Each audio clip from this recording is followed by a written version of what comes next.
tu criou então o Zema Eletrodomésticos. Não, vamos por etapa, né? Eu sempre trabalhei na empresa da família. A minha família sempre teve concessionária de veículo.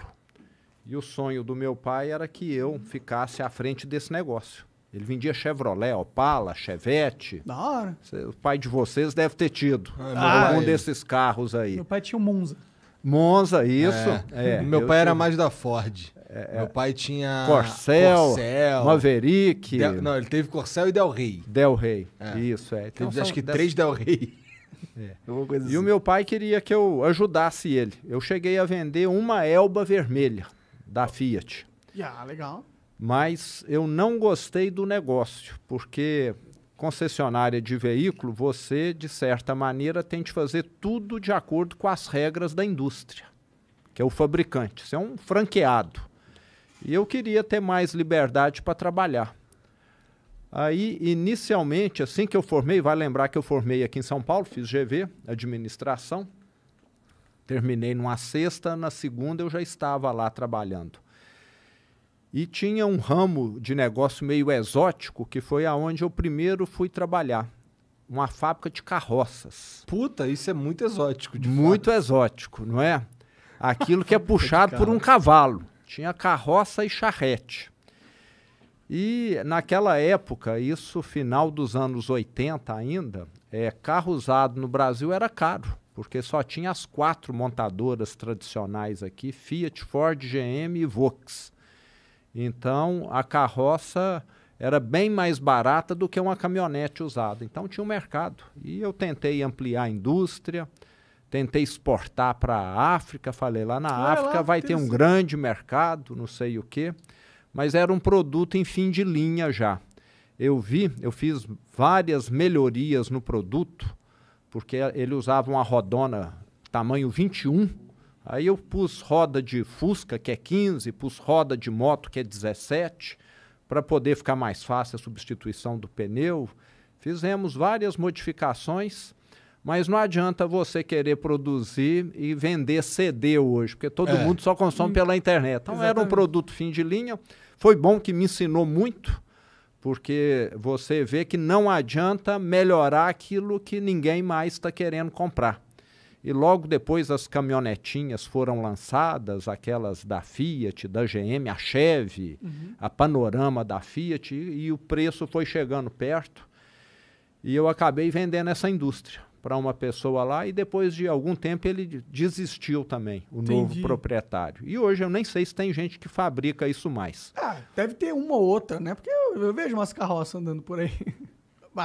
No interior tem, né? No interior tem. Você vai numa estância, em Poços de Caldas, Águas de Lindóia, tem lá um cavalo puxando. Sim. Mas é indústria de Mas nunca é aumentar pequena. A demanda, né? Você muito tem um limitado. mercado bem limitado para ter que operar, né? Exato. E com não muito dinheiro, né? Porque quem tem dinheiro não vai comprar uma carroça. Não vai comprar um carro. A carroça... mas é muito louco como é que tu foi parar numa indústria? O que deu na tua cabeça? Tipo, porra, acho que eu vou fazer carroça. Então, meu pai tinha esse negócio lá, ele tinha adquirido esse negócio pouco tempo antes.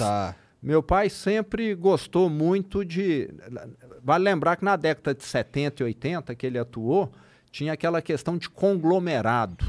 Conglomerado era diversificação de negócio. A Vox tinha fazenda no Pará aqui, o Bradesco tinha gado. Então, tinha esse negócio, você diversificava. Isso com o tempo... Burro, não, acho que é inteligente. Não sei se o Banco do Brasil precisava ter gado, mas... Isso com o tempo depois foi deixando de existir. Aí eu tive de tomar o caminho da especialização.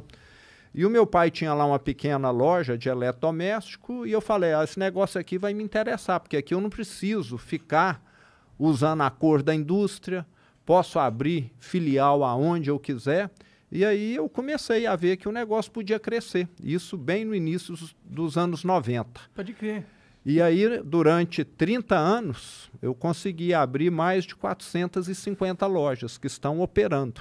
Da hora. E eu falo que eu fiquei 30 anos rodando o estado de Minas, que para abrir uma loja você tem de ir, conhecer a cidade, procurar o imóvel, depois que vê que o imóvel dá certo, reforma o imóvel, treina a equipe, Então, para abrir uma loja, você faz várias viagens para uma cidade. E durante 30 anos eu rodei mais de 2 milhões de quilômetros. Caralho. Então, quando fala a cidade tal de Minas, pelo menos aonde nós temos loja, é a mesma coisa que falar onde é o quarto, o banheiro da sua casa. Na minha cabeça funciona mais ou menos assim. Conhece Então, legal mesmo. Então eu conheço o Estado muito bem. Eu tenho certeza que acho que nunca tivemos um governador que rodou tanto o Estado. Falou sul de Minas, eu tenho o raio-x na minha cabeça. Falou leste de Minas, a mesma coisa. O triângulo, mais ainda, que é de onde eu sou. Então, eu sempre trabalhei em Minas e acho que tem um sotaque, né, do interior de Minas também, não tem? Né? Tem um pouco. Quem não é, sempre fala que tem. E conheço muito bem. E lidei com muita gente simples, porque o pessoal do interior é um pessoal mais simples. E eu ainda estava num ramo de negócio que muitas vezes alguém que ia comprar um liquidificador de R$100 ia comprar esse liquidificador para pagar em 8 vezes, porque era o que ele conseguia pagar. Então, sempre lidando com... Então, eu conheço o mineiro bem e a realidade do Estado. Então, eu sei como cada real é importante para as pessoas. Pode crer. E como que... Uma coisa que eu realmente queria entender... Porque eu não sei se eu faria a mesma coisa. Como que você sai de um empresário bem-sucedido para ir para política, cara? Por quê, velho? Você já tinha dinheiro, bem-sucedido, e casa, família. A empresa chegou a ter, antes da crise de 2015 e 2016, 8 mil funcionários. Porra. Depois, com a crise, nós tivemos de dar uma enxugada boa em número de lojas, em funcionários, e hoje ela está aí com 5 mil. Que a gente pra caralho. Bastante gente. Mas eu sempre gostei muito de gestão. Fiz administração. E todo manual de gestão fala que a sua missão só foi bem sucedida no dia que você vai embora e as coisas continuam funcionando tão bem ou melhor do que com você. Então, vocês já têm de começar a pensar nisso aí. Se for para a empresa acabar com vocês não foram bons gestores, não. A empresa tem de continuar bem sem a sua presença. Verdade. E é por isso que a gente contratou um gestor. Então vocês estão no caminho certo, então. Porque se depender da gente, não dá. Cada um sabe fazer, né, a sua parte. Então, eu fui tentando profissionalizar a empresa. Eu posso dizer que praticamente durante todo o tempo em que eu estive na empresa, eu era o único da família, porque meu pai e o meu irmão continuaram no negócio de concessionárias. E com a minha saída, pela primeira vez na história da empresa, um executivo de carreira da empresa assumiu, ficou lá 2 anos, mas depois o conselho de administração chegou à conclusão que era melhor o meu irmão assumir. Teve lá algumas... Ele desviou dinheiro? Não, de forma nenhuma. Teve alguns desentendimentos normais, visões diferentes. E hoje a empresa é presidida pelo meu irmão, que está fazendo um ótimo trabalho Seu lá. irmão mais velho, mais novo? É uma dupla caipira, Romeu e Romero. Né? Romeu e Romero. Tinha de ser aqui Monarca e Calói, né, também, né? Não é isso, né? Então, zoado o nome, não ia ser legal, né? Ele é um ano mais novo do que eu, fez GV aqui também, sempre trabalhou na área de concessionária, então ele está tocando bem lá. Temos uma equipe muito boa. Vai lembrar que empresa no interior o pessoal entra e trabalha, às vezes, 20 anos, 30 anos. Então, nós temos lá, né? Muitos diretores que estão lá há 20 a 30 anos, conhecem o negócio muito bem. Então... Mas por quê, cara? Pra política, cara. Já estava bem, mano, aposentado. Eu sempre falei, eu quero sair da empresa enquanto eu estou mais novo, porque muitos empresários, eu já assisti isso, têm um apego tão grande com o negócio que só sai para ir para o hospital ou para o cemitério. Eu falei, eu não quero esse futuro para mim, não. Saí, fui para o Conselho de Administração em 2016 e estava no Conselho. No Conselho você não precisa estar trabalhando mais 18 horas por dia, fica mais tranquilo. E eu estava satisfeito. Aí, em 2017, eu recebi o convite do Partido Novo para ser candidato ao governo de Minas. Eu falei, não quero não, porque eu nunca fui político. Nunca disputei eleição, não conhecia nada, cada macaco no seu galho, não é isso? Né? Mas aquele convite, ô Monarca, ele me incomodou. Você sabe, quando você vai dormir, tem uma coisa te incomodando? Aí eu comecei a pensar, eu estou com minha vida financeira estruturada, a empresa funciona, me paga dividendos, que dá para me viver confortavelmente. Meus filhos criados, formados. Eu estava e estou ainda separado, porque campanha política envolve.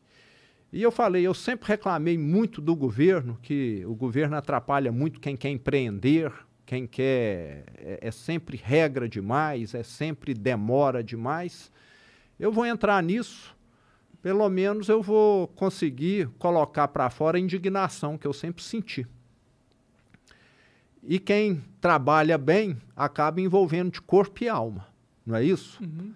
E aí tem um detalhe importante. Antes de decidir, de falar assim, Igor, eu consultei uma psicóloga para saber se eu estava ou não Ficando doido? Ficando doido, porque aos 54 anos, mudar de profissão, né, de uma hora para outra, eu falei, será que eu não estou ficando doido? Não, ela falou, não, você não está doido, não, você pode ir, você está certo, você está com indignação, você está com vontade de ver. Vale lembrar que nessa época aí foi a época que teve impeachment da ex-presidente, que teve Petrolão, que teve aquela bagunçada toda ali, aquelas gravações que você nem sabia se no dia seguinte o Brasil ia continuar existindo. Então ela falou, pode ir. E eu entrei de cabeça e alma. Entendi. E do jeito que eu fiz as 450 lojas, eu comecei a viajar feito todo o Estado. Eu penso que se somar todos os meus adversários, eles não trabalharam a metade que eu trabalhei. E trabalho nós sabemos que dá resultado. Uhum. Eu fiquei de janeiro até outubro, inclusive a Andresa, que está me acompanhando aqui, participou de boa parte dessas viagens. Parece cansada, Andresa. Eu já estava gostando. E olha que ela reveza comigo, né? Ela fica metade do tempo e a outra metade tem outra pessoa.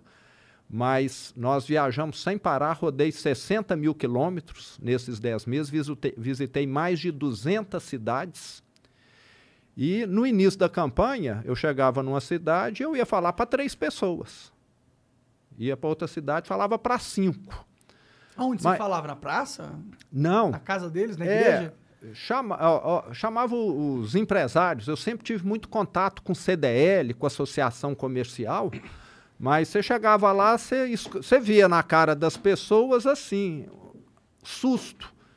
Esse sujeito que sempre foi lojista como eu, querer ser candidato a governador, e será começa que já alto, né? Já começa governador.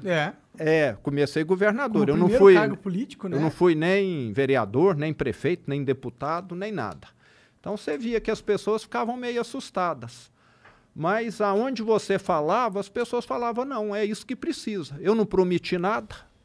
Eu chegava e falei, eu acredito em trabalho sério, é em ética, é em método de trabalho, e foi crescendo, e trabalhando muito. Eu ia na CDL, eu ia numa rádio que aceitava que eu desse entrevista, muitas fecharam as portas, porque tem muitas rádios ligadas a grupos políticos tradicionais. Total, quase falavam, não, esse aí não vamos atender de jeito nenhum.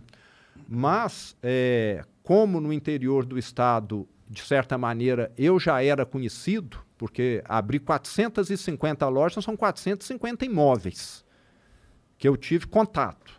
Funcionário 10, 12, 15 em cada loja. Aí você multiplica. 8 mil, né, que você chegou a ter. 8 mil. 8 mil pessoas que têm família, isso aí. Exato. Então foi multiplicando. E com esse trabalho e com as viagens, foi crescendo. E no último mês aí o crescimento foi lá em cima. Uma regra que me ajudou muito foi que, pela regra eleitoral, determinava que somente poderia participar de debate candidatos que tinham, acho que acima de 10% de intenção de votos. Uhum. E eu estava com 6 ou com 7. E a Globo falou, não, essa regra é exigência eleitoral, eu vou pôr uma regra aqui de 5%. Foi algo assim, eu estava com 6. Entendi. Aí eu fui para o debate. E lá no debate, eu falei, a minha proposta é essa, era diferente de todos, porque todos que estavam lá eram os mesmos políticos de sempre. E agora eu sou político, mas eu tenho ideias muito diferentes dessa política que, na verdade, muitas vezes é uma politicagem que nós sabemos que é a privatização do Estado no Brasil. Sim. Eu tenho visto que muitas categorias, muitos políticos, não gosto de generalizar, tem muita gente boa, competente, honesta, mas tem aqueles que acham que o Estado existe para atendê-los. É como se eles fossem dono do Estado. Vocês são donos aqui do negócio de vocês, mas o Estado é de todos, é dos 210 milhões de brasileiros. Sim, o Estado é o nosso sócio também nesse empreendimento aqui.